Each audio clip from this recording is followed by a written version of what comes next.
What's going on, everyone? This is Tayman Gaming, and I know you guys have been waiting for the old Iron King DLC number 2 for Dark Souls 2, and it's finally here. And I have a few thoughts and concerns, so I guess we could call this review, the official Tayman Gaming review. So without further ado, you see what I did there? Let's get to it. First thing and foremost, I'm gonna try and do this review without spoiling a lot of the content, so I don't plan on adding a lot of boss footage and stuff like that. But speaking of the bosses, let's just get right to it. There are a few bosses that really seem like cookie cutter reskins, basically, like the same boss from the regular game. And well, let's just add a few things and call it a day. I can't stand when developers do that. It just cheapens the experience, and it's like you're trying to pull a fast one. Like, come on, man, we can do better than that. And then there's another boss that really seems like a combination of two bosses. I won't say which one. It feels like, especially after actually going through the game again, since I've beat the DLC. Feels like a mix between the Lost Sinner and the Pursuer. I don't know if everyone was mesmerized by the location that you fight the boss in, but when you really think about it, that's exactly what you're fighting. I mean, you're fighting the Lost Sinner and the Pursuer as if they had a child. So yeah, once again, where's the originality? But all is not lost. The last boss you face is very, very interesting, we'll just say. There's a lot of variation with his attacks, variation with his moves, and everything else. But before we get into that any further, I won't even dwell on it. There's been mixed reviews on this particular DLC. Some people say, well, across the board, for the most part, people like it.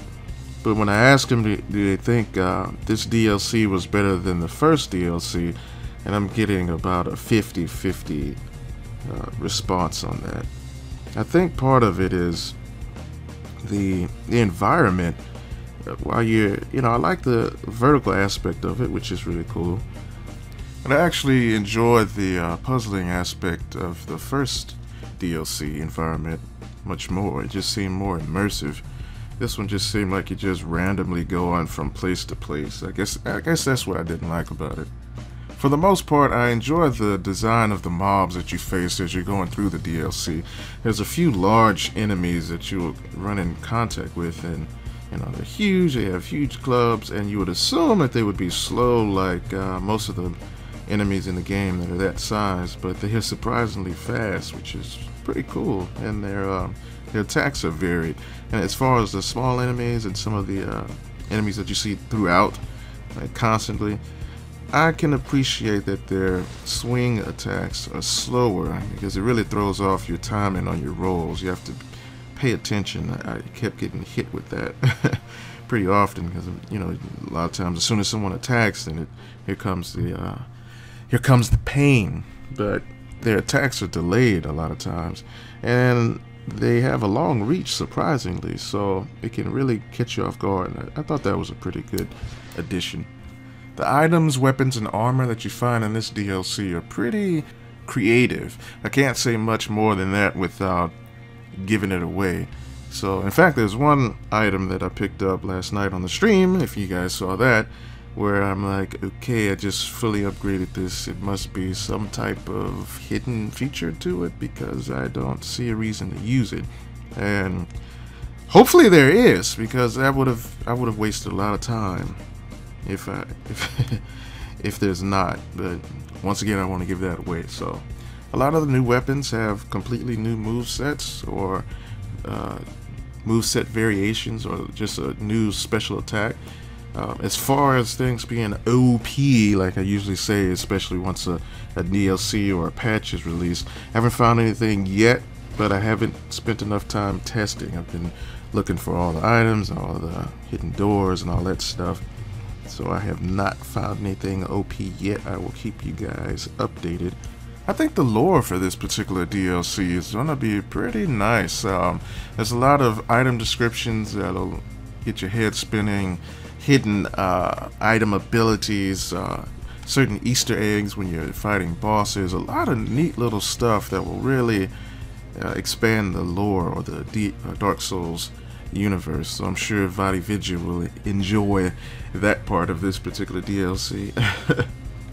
Difficulty. A lot of people have been complaining about the difficulty in the DLCs and the original game, but I will say there are a couple of fights and just a couple of areas that are pretty difficult, especially if you're new to the series. I actually rage quit in this particular DLC once, and it wasn't actually from the difficulty of the boss, because the boss is really not that difficult. Just make little mistakes and stay at a distance. But it's the fact that you'd have to go through all these mobs and enemies and a bunch of bullcrap just to get back to the fight. And that was driving me crazy. It's like every single time I have to go through all of this crap. I have to go through Arbiter Spirits, and it just got so damn annoying. I'm like, you know what? I'll try this again tomorrow morning. So when you get to that part, you'll know exactly what I'm talking about. So what are my final thoughts about this DLC? I think if FromSoft takes the good from the first DLC, takes the good from the second DLC, and put it all together to create the third DLC, then we will be extremely excited. Of course, I have a biased opinion because I'm such a Dark Souls fan. Most of us will buy anything that FromSoft releases as far as Dark Souls content. But I honestly believe that the good outweighs the bad when it comes to this particular DLC. So if you haven't picked it up yet, go ahead and do that. You won't be disappointed. You'll have the difficulty you need, you have the lore, you'll have the exploration, and you'll have the rewarding experience of conquering this game all over again. So get out there and go grab it, guys. If this video helped you in any way, please hit that like button. It helps a lot. And more importantly, hit the subscribe button so you won't miss anything else. Until next time, guys. Peace.